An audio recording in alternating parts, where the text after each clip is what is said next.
yung diencephalon naman is mostly if ginagamit nila ang diencephalon nila for hormonal regulation. Next slide please. Ay, pakibalik po pala. Hindi ko pala tapos. Yan, dun sa diagram as you can see, yung olfactory bulb dun sa cerebellum, dun sa may kulay green region, that is the forebrain. Nandyan din yung yung diencephalon, which is malapit dun sa pituitary gland. So yan, next slide please.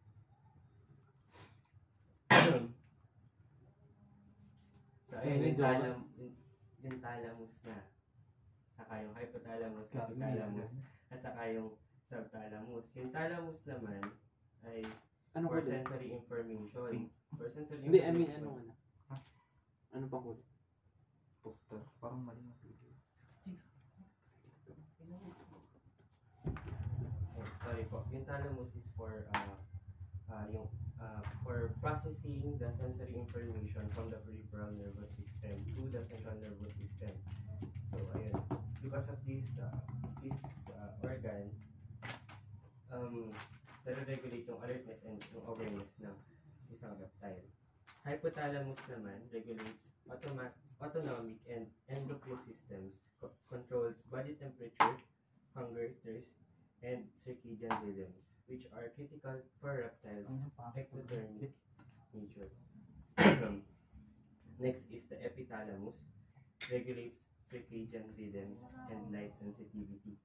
So ano ba ibig sabihin kapag sinabing circadian rhythms? So meron ba kayong idea kung ano yung ibig sabihin ng circadian rhythms? Wala po. Hindi ko po alam. So ayun. Wala sumunod. Wala nag-raise ng hand. So yung circadian rhythms is very prevalent and common sa mga organisms. Yung Pero sleep cycle doon. iba, I think it's quite different compared dun sa may mga nocturnal activity. Kasi yung circadian rhythms, it is affected by external factors such as yung light at saka yung darkness. When kapag night time na, the glands, yung pineal gland that is contained within the epithalamus will secrete melatonin. Yun yung nagiging reason kung bakit tayo inaantok tuwing gabi. And that is why that is why we are alert during the day. Ayun lang. And then the next one is subthalamus, involved in motor control, contributes to the coordination of movement by interacting with other brain groups. Next slide.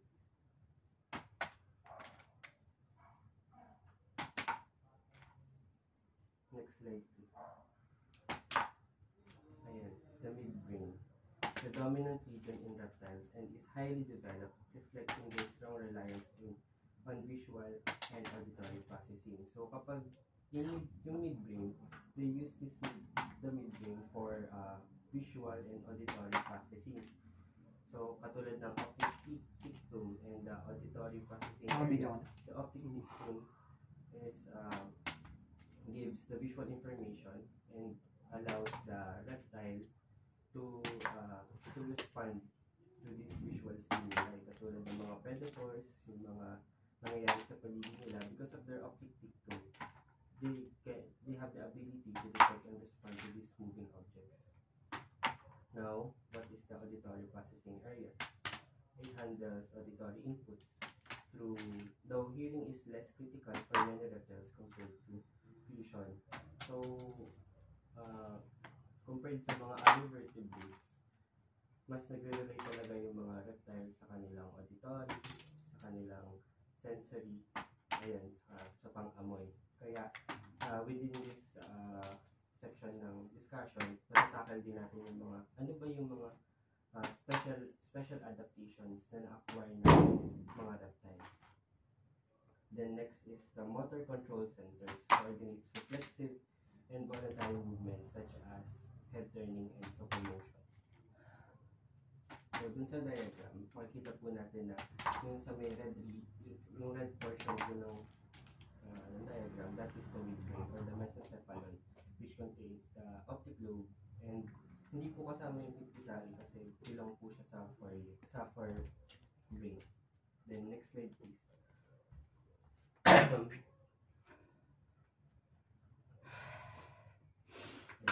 hindbrain, or also known as rhombencephalon, which gives rise to the cerebellum and medulla oblongata.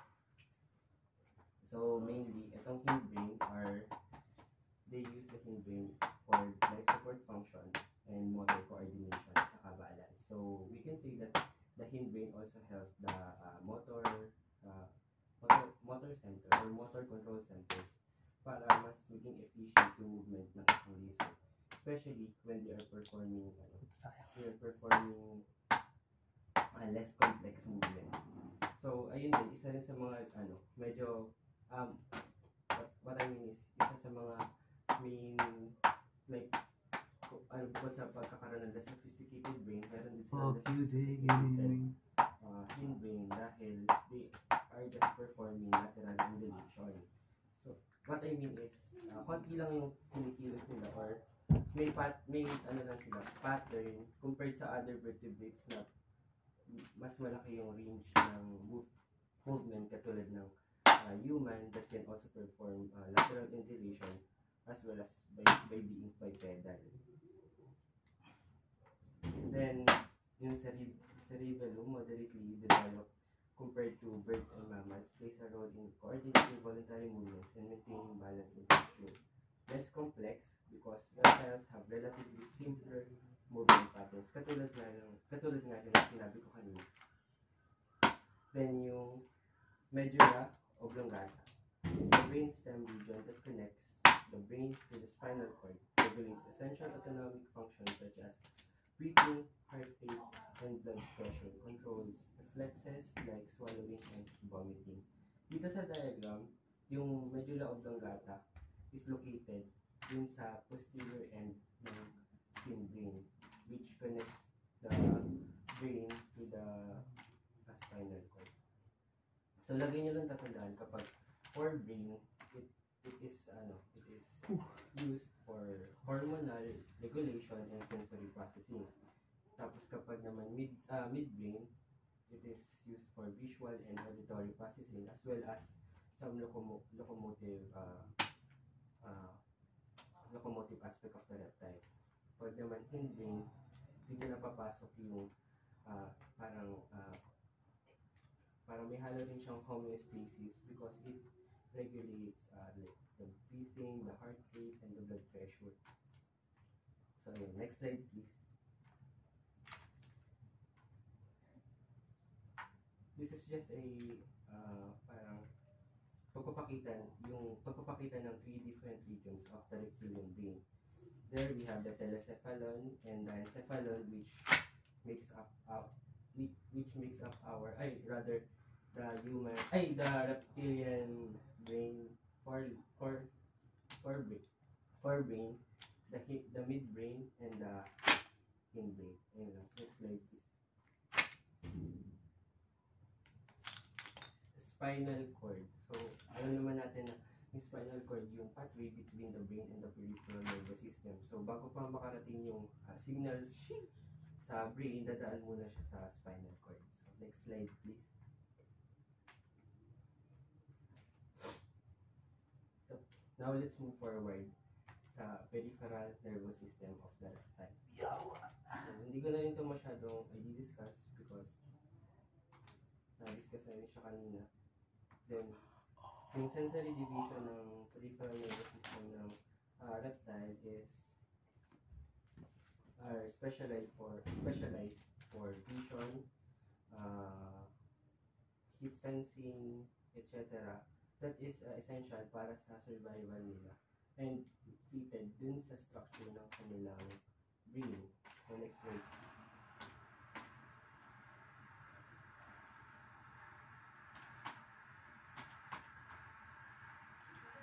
Next slide.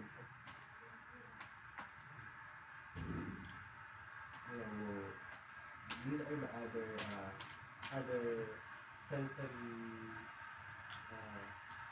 in a specialized sensory ng reptiles. We have the olfaction, feeling and vibration detection, touch, and even temperature detection. They can even sense infrared radiation. So other part of the peripheral nervous system is also the motor division.